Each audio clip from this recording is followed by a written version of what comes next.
앞선 누가복음 3장에서는 예수님의 세례와 족보에 대한 말씀이 나왔었습니다. 예수님의 족보, 놀라운 족보죠. 하나님이신 예수님께서 사람의 족보를 취하셨습니다. 사람을 만드신 창조주 하나님이신 주님이 사람이 되셔서 사람의 족보에 이름을 올려놓으셨습니다. 그렇게 예수님의 족보는 인류의 대표로서 하나님의 심판을 받으심으로 우리의 구원을 이루시려는 사람 대신 예수님을 나타내주고 있습니다. 또한 사람의 대표로 예수님께서 죄인과 동일시하시면서 죄를 씻는 세례 요한의 회개의 세례를 받으신 것을 보았습니다. 오늘 4장 1절에서부터는 예수님이 사탄에게 시험을 받으시는 말씀이 이어집니다. 예수님의 시험을 받으시는 장면을 통해서 우리가 배울 수 있는 것은 예수님은 어떤 메시아였는가 하는 것입니다. 예수님께서 우리에게 주시고자 하셨던 구원은 무엇이고 예수님은 우리에게 어떠한 메시아로서 사역하시는 분이신지 이 사탄의 시험을 통해서 알 수 있습니다. 1절부터 읽겠습니다. 예수께서 성령의 충만함을 입어 요단강에서 돌아오사 광야에서 40일 동안 성령에게 이끌리어 사탄에게 이기고 승리하려면 우리도 예수님처럼 성령으로 충만해야 됩니다. 성령의 이끄심을 받아야 사탄의 시험을 이길 수 있는 것입니다. 마귀에게 시험을 받으시는데 이 모든 날에 아무것도 잡수시지 아니하시니 날수가 다함에 줄이신지라. 예수님은 육신을 입은 사람이셨기 때문에 40일 동안 금식하시고 굶주리셨습니다. 첫 번째 시험입니다. 마귀가 이르되 내가 만일 하나님의 아들이거든 이 돌들에게 명하여 떡이 되게 하라. 예수께서 대답하시되 기록된 바 사람이 떡으로만 살 것이 아니라 하셨느니라. 그렇습니다. 이 첫 번째 시험을 통해서 예수님은 어떤 메시아였는가? 우리에게 하나님의 말씀을 주려고 오신 메시아였다라는 것을 가르쳐 줍니다. 우리에게는 떡이 필요합니다. 그러나 다른 동물에게는 떡만 있어도 될지 모르겠지만 우리는 육신의 생명을 위해서 떡만 필요한 존재가 아니라 영혼의 필요를 위해서 하나님의 말씀이 필요한 것. 예수님께서는 우리에게 하나님의 말씀을 주려고 오신 메시아였다라는 것을 가르쳐 줍니다.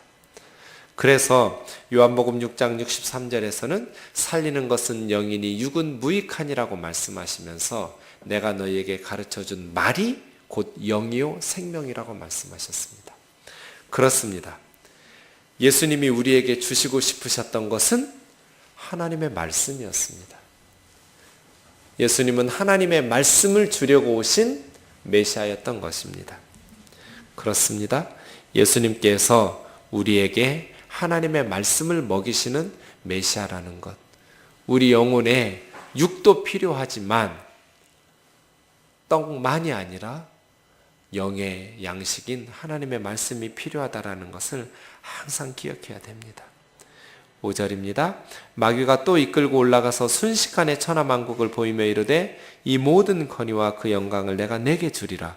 이것은 내게 넘겨준 것이므로 내가 원하는 자에게 주노라. 그러므로 네가 만일 내게 절하면 다 내 것이 되리라. 예수께서 대답하여 이르시되 기록된 바 주 너희 하나님만 경배하고 다만 그를 섬기라 하였느니라. 예수님은 어떤 메시아였는가? 다만 주 하나님만을 경배하고 섬기도록 하게 하기 위해서 오신 메시아였습니다.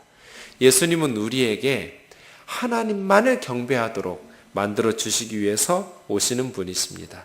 예수님은 세상의 왕국을 세우시는 분이 아닙니다. 이 세상의 메시아의 왕국을 세우는 것이 아니라 오직 하나님을 경배하게 하도록 하기 위해서 오신 분이십니다. 그러므로 예수님은 세상적 왕국, 건설자, 세상적 메시아됨을 거부하고 계시는 것입니다.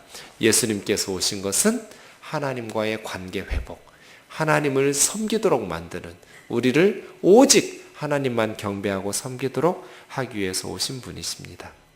세 번째 시험입니다.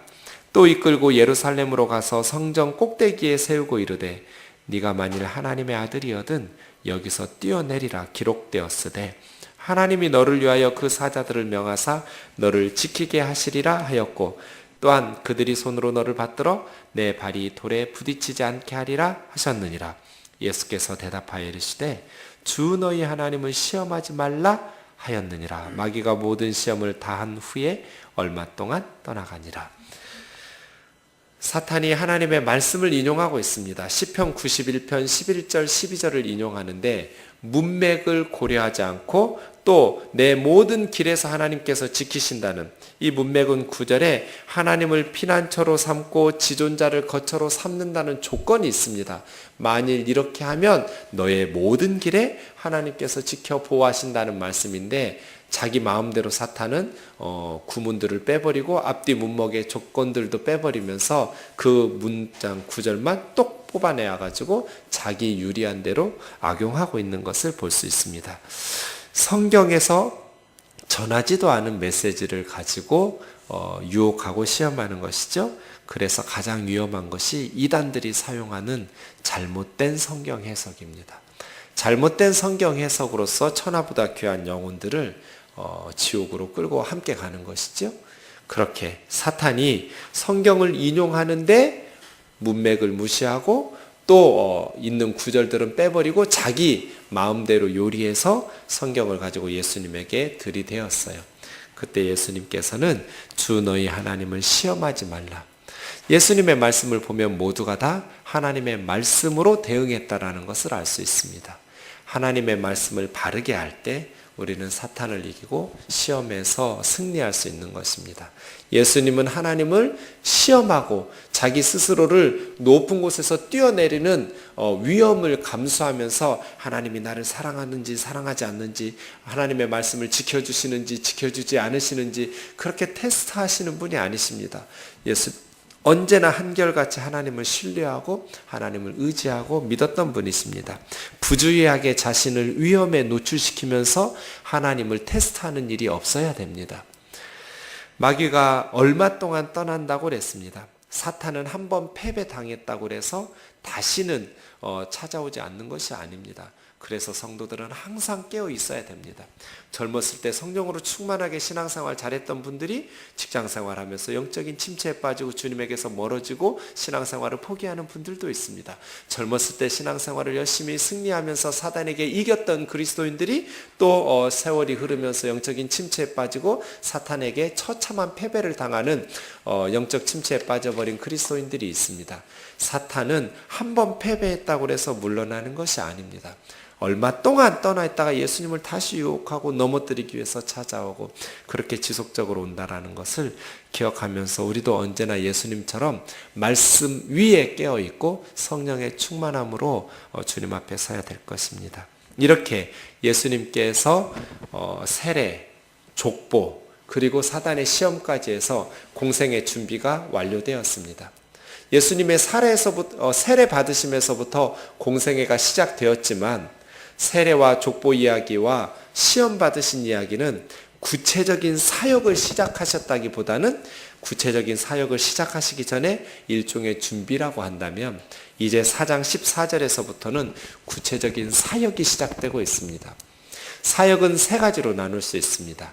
4장 14절에서부터 9장 50절까지 갈릴리에서의 사역, 그리고 9장 51절에서부터 이제 예루살렘으로 오는 19장까지의 길 위에서의 본문 사역, 그리고 예루살렘에 도착하셔서의 사역, 이렇게 북부 갈릴리 사역, 갈릴리에서부터 예루살렘으로 여행 오시면서 십자가로의 길 위에서의 본문 사역, 그리고 예루살렘에 도착하셔서 십자가와 부활을 포함한 예루살렘에서의 사역. 그러니 4장 14절은 이제 본격적인 갈릴리에서의 사역이 시작되는 본문입니다. 이미 14절과 15절에 보면 여러 회당에서 가르치고 계셨고 갈릴리 다른 지역에서도 말씀으로 가르치셨습니다. 그런데 갈릴리 여러 지역에서 가르치셨던 다른 내용들보다 누가복음에서 공생의 사역의 첫 번째로 기록한 것은 고향 나사렛에서의 사역입니다. 예수님의 고향 나사렛에서 있었던 말씀이 그만큼 예수님의 이제 첫 설교가 기록되고 있는 부분인데요. 처음으로 설교한 것은 아니에요. 이미 다른 곳에서 설교를 여러 차례 하셨음을 말씀해 주고 있어요. 그런데 첫 번째로 기록된 설교예요. 왜냐하면 이 말씀이 앞으로 예수님께서 어떤 사역을 하실 것인지를 가르쳐 주기 때문이에요. 14절부터 보겠습니다. 예수께서 성령의 능력으로 갈릴리에 돌아가시니 예수님은 예수님의 힘으로 한 사람도 움직일 수 없다는 것을 알았어요. 성령의 능력으로 언제나 충만하셨어요. 그 소문이 사방에 퍼졌고 친히 여러 회당에서 가르치심에 예수님은 말씀 사역자였어요. 언제나 떡이 아니라 하나님의 말씀을 먹이시는 자였어요. 무사람에게 칭송을 받으시더라. 예수께서 그 잘하시던 곳 나사렛에 이르사 안식일에 늘 하시던 대로 회당에 들어가 성경을 읽으려고 서심해 선지자 이사야의 글을 들이거늘 책을 펴서 이렇게 기록된 데를 찾으시니 예수님께서 나사렛 회당에서 안식일에 예배를 드리면서 성경을 찾으셨어요. 이사야 61장 1, 2절 말씀을 찾으셨는데요. 주의 성령이 내게 임하였으니 이는 가난한 자에게 복음을 전하게 하시려고 내게 기름을 부으시고 나를 보내사 포로된 자에게 자유를 눈먼 자에게 다시 보게 함을 전파하며 눌린 자를 자유롭게 하고 주의 은혜를 전파하게 하려 하심이었더라. 책을 덮어 그 맡은 자에게 주시고 앉으시니 성경을 읽으실 때는 16절에 말씀하신 것처럼 서셨어요. 그런데 말씀을 전하실 때는 20절처럼 앉으셨어요. 앉아서 설교하시는 거예요. 당시에는 누구나. 회당에 있는 자들이 다 주목하여 예수님의 설교를 들을 준비를 갖추고 보았습니다.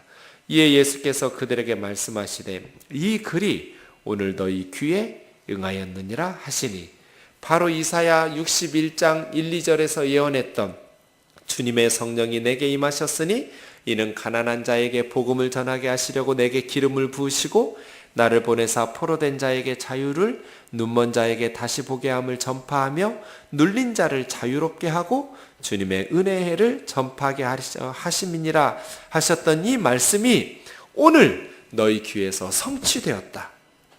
그들이 다 그를 증언하고 그 입으로 나오는 바 은혜로운 말을 놀랍게 여겨 이르되 이 사람이 요셉의 아들이 아니냐. 예수께서 그들에게 이르시되 너희가 반드시 의사야 너 자신을 고치라 하는 속담을 인용하여 내게 말하기를 우리가 들은 바 가버나움에서 행한 일을 네 고향 여기서도 행하라 하리라. 의사야 너 자신을 고치라는 속담은 뭐예요?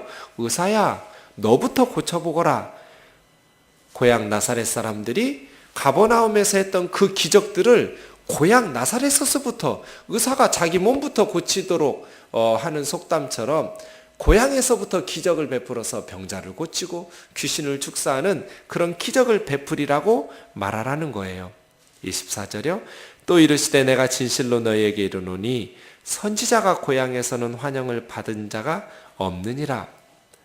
사람들이 잘 아는 사람들, 그 선지자 내가 잘 알아. 예수 어릴 때 나하고 같이 놀던 사람이었는데 이렇게 잘 안다고 생각하면서 하나님의 메시지를 받아들이려고 하지 않아요. 선지자가 고향에서는 환영을 받는 자가 없느니라. 내가 참으로 너희에게 이르노니 엘리야 시대에 하늘이 3년 6개월간 닫히어 온 땅에 큰 흉년이 들었을 때 이스라엘에 많은 과부가 있었으되 엘리야가 그중 한 사람에게도 보내심을 받지 않고 오직 이방 여자인 시돈 땅의 사렙다 한 과부에게 뿐이었으며 또 선지자 엘리사 때에 이스라엘에도 많은 나병 환자가 있었으되 그 중에 한 사람도 깨끗함을 얻지 못하고 오직 이방 사람이었던 수리아 사람 나만 뿐이었느니라. 무슨 말씀이에요? 나사렛 사람들이 예수님을 무시하고 이 사람 요셉의 아들이 아니냐? 우리가 잘 아는 사람 아니냐? 야, 요셉의 아들 나사렛 예수야. 너 고향에서부터 기적을 보여보아라. 우리가 가버나움에서 들었던 그 놀라운 기적들을 너희 고향에서부터 의사가 자기 몸부터 고쳐야 되지 않겠느냐. 그렇게 예수님에게 기적을 요구하고 예수님에 대해서 수군거리고 믿고 신뢰하기보다는 잘 알기 때문에 도리어 존경하지 않고 순종하는 겸손한 마음이 없을 때 예수님께서는 엘리야 시대에 3년 6개월 동안 비가 오지 않아서 다 굶주리고 있을 때 이스라엘에도 수많은 과부들이 있었지만 한 사람의 과부도 먹여 살리려고 하나님에게 보냄받지 못하고 오직 이방 여인 시돈 땅의 사렙다 과부를 먹여 살렸고, 엘리사 시대에도 수많은 나병 환자들이 이스라엘에 있었지만 한 사람도 선지자를 통해서 고침받지 못했고, 수리아 사람, 이방 사람 나만이라는 장군이 고침받았던 것처럼 이스라엘 백성들이 불신앙한다고 해서 엘리야 시대처럼, 엘리사 시대처럼 하나님을 신뢰하지 않고 믿지 않아서 하나님의 기적을 경험하지 못했다고 해서 하나님의 능력이 나타나지 않는 것이 아니다. 선지자의 능력이 나타나지 않는 것이 아니다. 이스라엘 백성들이 엘리야 선지자 무시하고 엘리사 선지자 무시하고, 그렇지만 그를 믿고 존중하고 따랐던 이방 과부와 이방 장군은 기근에서 살리심을 받았고 또 나병을 고치심을 받았다는 거예요. 나사렛 너희들이 믿지 않는다고 해서, 나를 버린다고 해서 내가 세상 사람들에게 버림당하는 것이 아니다. 너희가 아니면 안 된다는 생각을 버리라는 거예요. 하나님께서는 너희가 아니어도 얼마든지 하나님의 일들을 하게 하신다는 것이죠. 이방 과부를 통해서도, 이방의 문둥병자를 통해서도 하나님의 영광을 나타내신다는 거예요. 그러니까 나사렛 사람들이 예수님에게 요구하고 기대했던 것들이 거절당한 거예요. 듣기 싫은 소리를 설교 시간에 들은 거예요. 그랬더니 28절에 회당에 있는 자들이 다 듣고 이것을 듣고 다 크게 화가 나서 일어나 동네 밖으로 쫓아내어 그 동네가 건설된 산 낭떠러지까지 끌고 가서 밀쳐 떨어뜨리고자 하되, 예수님을 죽여버리고 싶은 거예요. 얼마나 화가 났는지 예수님을 크게 화가 나서 낭떠러지로 끌고 가서 그 밑으로 밀어서 예수를 죽이고 싶은, 이 살인하고 싶은 욕구가 예배드리다가 있었어요. 회당에서 하나님께 예배드리던 고향 나사렛 사람들이 분노하면서 예수께서 그들 가운데로 지나서 가시니라. 하나님의 때가 돼야 죽어요. 아직은 예수님이 돌아가실 때가 아니었기 때문이시죠. 그래서예요. 누가복음에 다시는 나사렛에 가셨다는 말씀이 없어요. 누가복음이 끝날 때까지 예수님께서 고향에 다시 방문했다는 말씀이 없어요. 누구보다도 예수님께서 병자를 고쳐주시고 싶고 하나님의 말씀을 가르쳐 주시고 싶고 귀신들을 쫓아내면서 온전하게 회복시켜 주시고 싶은 사람들이 고향 사람들이었을 거예요. 30여 년 동안 함께 생활했던 사람들. 그런데 나사렛 사람들은 우리 집에서 돈 받고 의자 고쳐주고 책상 고쳐주고 만드는 도구 만들어주었던 목수가 갑자기 이스라엘의 갈릴리에서 칭송을 받고 칭찬을 받으면서 랍비 교육도 받지 않는 그 무식한, 그렇게 별 볼 일 없을 것 같던 과부의 아들, 아버지 죽었던 요셉의 아들이 이제는 우리에게서 말씀을 전하는데 그렇게 존경심을 가지고 보지 못한 것이죠. 그래서예요. 자기들이 원하는 것을 해주지 않는다고 해서, 자기들이 기대하는 설교, 자기들이 원하는 메시지를 전하지 않는다고 해서 화가 머리 끝까지 치밀어 올라서 예수님을 죽이고자 했던 나사렛 사람들. 예수님의 첫 번째 사역이 바로 나사렛 회당이었어요. 예수님의 공생의 첫 사역의 기록은 예수님이 어떤 메시아로 오셨는가. 그런데 안타깝게도 나사렛 사람들은 예수님의 그 놀라운 은혜를 누리지를 못했어요. 가난한 자들에게 복음이 전파되고 포로된 자에게 자유를, 억눌린 자들에게 해방시켜주고 은혜의 해를 선포하는 그 예수님의 놀라운 구원의 풍성함을 나사렛 사람들은 누리지를 못했어요. 믿지 않고 불신앙으로 점철했기 때문이죠. 이제 31절부터는 첫 번째 누가복음의 기적이 나옵니다. 갈릴리 가버나움 동네에 내려오사 안식일에 가르치심에, 그들이 가르치심에 논란이 그 말씀에 권위가 있음이러라. 회당에 더러운 귀신 들린 사람이 있어 크게 소리질러 이르되 아 나사렛 예수여 우리가 당신과 무슨 상관이 있나이까? 우리를 멸하러 왔나이까? 나는 당신이 누구인 줄 아노니 하나님의 거룩한 자니이다.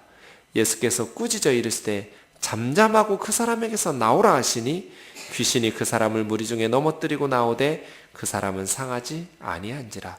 다 놀라 서로 말하여 이르되 이 어떠한 말씀인고 권위와 능력으로 더러운 귀신을 명함에 나가는도다 하더라. 이에 예수의 소문이 그 근처 사방에 퍼지니라. 계속해서 31절부터 안식일의 회당에서 가르치셨어요. 가버나움 회당은 모든 것이 다 갖춰져 있었어요. 건물도 있었어요. 사람들도 있었어요. 찬양도 있었어요. 기도도 있었어요. 설교도 있었어요. 헌금도 있었어요. 다 있었어요. 안식일이에요. 회당이에요. 그런데 그곳에 권위 있는 하나님의 말씀이 없었어요. 그래서 사실은 귀신 들린 사람은 회당에 들어올 수 없었어요. 그런데 귀신 들렸다라는 것조차도 이제 위장하고 한 귀신 들린 사람이 회당 예배에 참여하고 있었던 거예요. 예수님의 권위 있는 말씀이 선포되자 이제 귀신이 자기 정체를 드러내기 시작했어요. 그러면서 예수님에게 격하게 크게 소리를 지르면서 권위 있는 말씀이 선포되니까 예수님을 대항하고 있는 거예요. 예수님이 그 귀신 들린 사람을 꾸짖으면서 귀신을 꾸짖으면서 잠잠하고 그 사람에게서 나오라 하심으로써 그 귀신 들린 사람을 건강하게 하였어요. 그 다음 36절 보세요. 그 사람들의 반응이 뭐예요? 이 어떠한 말씀인 거예요. 그래서예요. 회당을 회당되게 하는 것, 예배당을 예배당 되게 하는 것은 하나님의 말씀이에요. 교회를 교회되게 하는 것, 하나님의 말씀이에요. 좋은 건물이 있고, 좋은 성가대가 있고, 좋은 예배가 있고, 화려한 도구들이 있지만 그것들이 다 교회를 교회되게 하는 게 아니에요. 교회를 교회되게 하는 것, 예배를 예배되게 하는 것, 그것은 살아있는 하나님의 말씀이에요. 능력 있는 하나님의 말씀, 성도를 성도되게 하는 것, 하나님의 말씀이에요.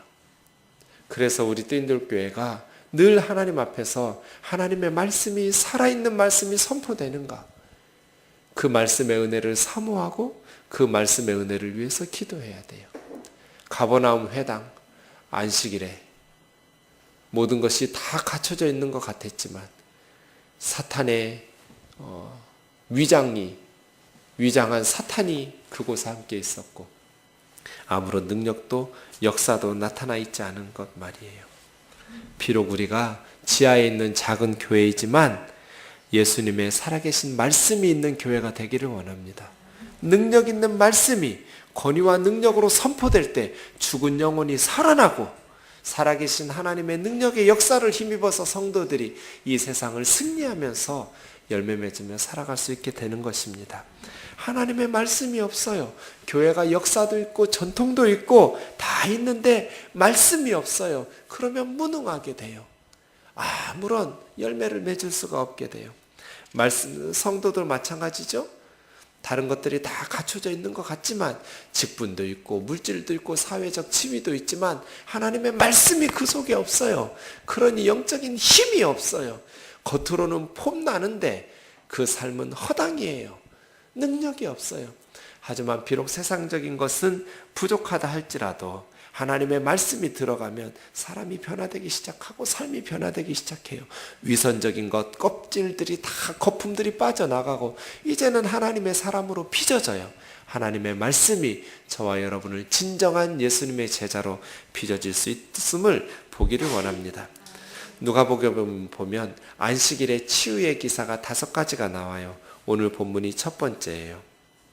두 번째는 이제 4장 38절에서 39절까지 시몬의 장모의 질병을 치유하는 구절이에요.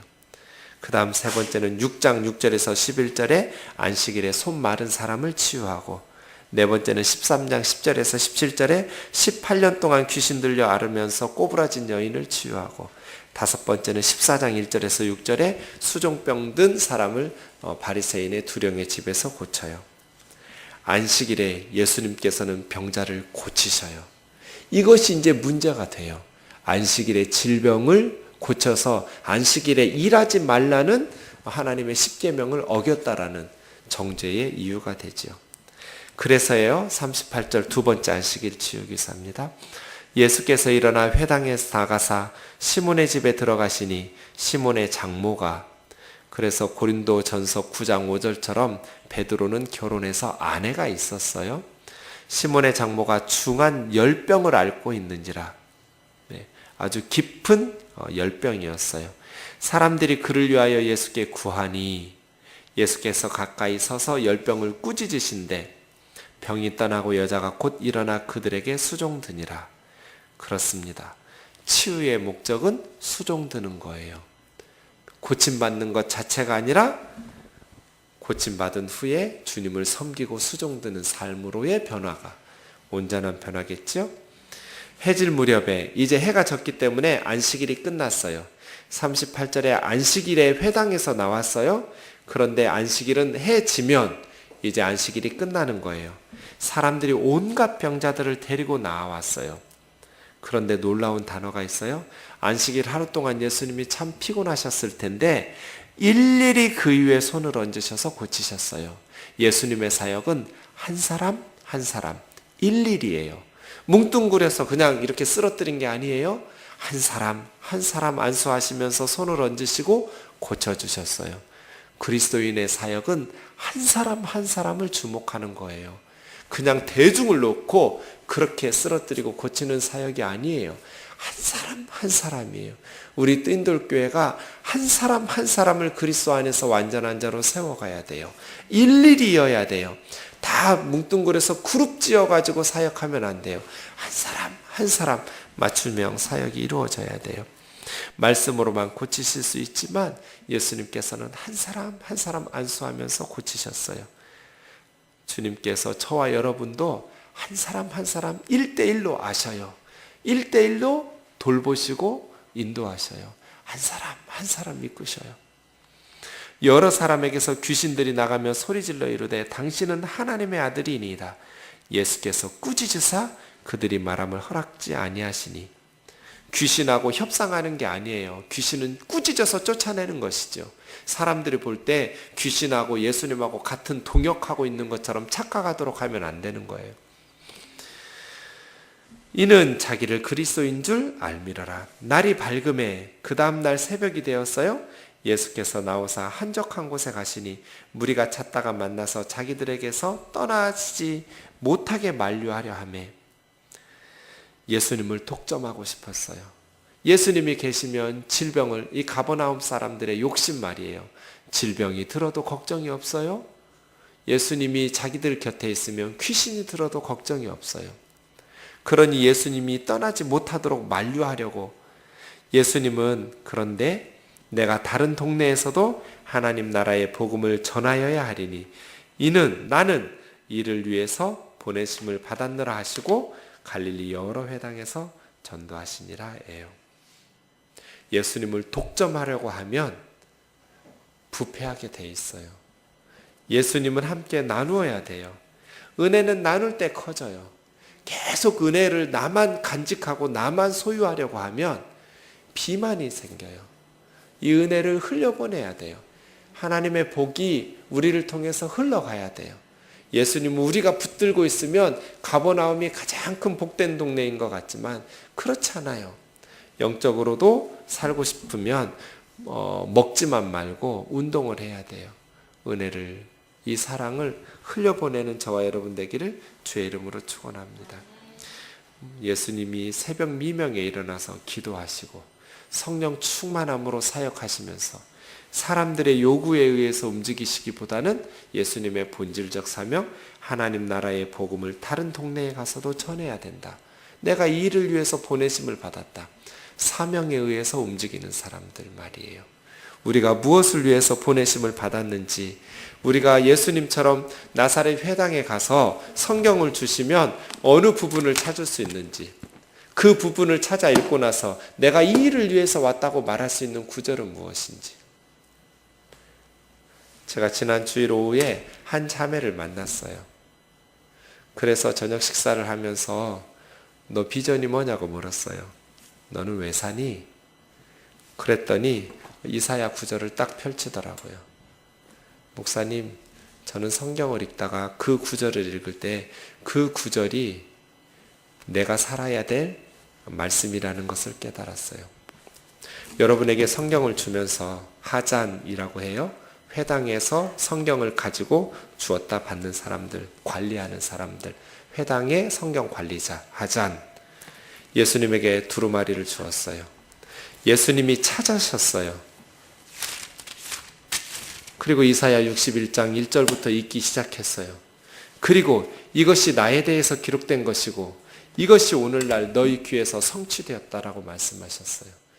그런 구절이 뭐냔 말이에요. 저와 여러분에게. 성경을 드리면 그 성경을 찾으면서 여러분의 인생 구절이 뭐예요? 나는 이것을 위해서 태어났다고. 하나님께서 나에게 이 말씀 이루어가면서 살라고 나를 세상에 보내셨다고 말씀하시는 구절이 뭐가 있을까요? 예수님은 사람들의 요구에 끌려다니지 않으셨어요. 가버나움 사람들이 환영했어요. 떠나지 말라고 예수님을 만류하고 붙잡았어요. 그런데 예수님은 사명이 분명했어요. 다른 동네에 가서 하나님 나라의 복음을 전파해야 하리니 나는 이 일을 위해서 보내심을 받았다.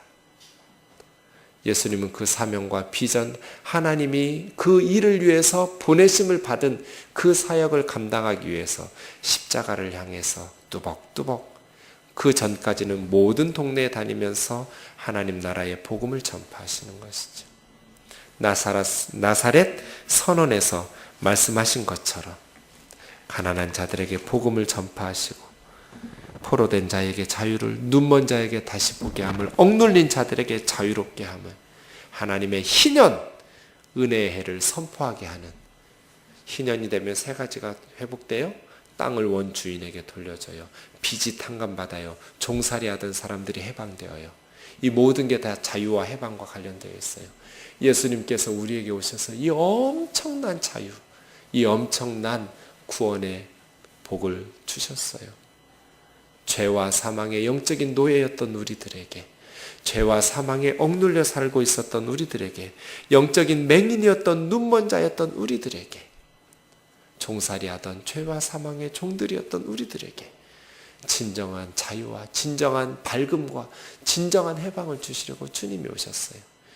나사렛 사람들처럼 세상의 이기적인 욕구를 위해서 떡 달라고, 병 고쳐달라고, 의사야 너부터 고쳐보라고, 이러한 교만한 요구와 물질적이고 세속적인 욕망 때문에 예수님을 시험하고 의심하고 무시하고 존경하지 않다가 나사렛에서 아무 능력도 기적도 베풀 수 없었던 그러한 어리석음을 범하지 말고 예수님의 제자들과 같이 예수님을 따르면서 예수님의 구원의 놀라운 은혜와 복이 저와 여러분의 삶 가운데 풍성하게 흘러넘치기를 원합니다.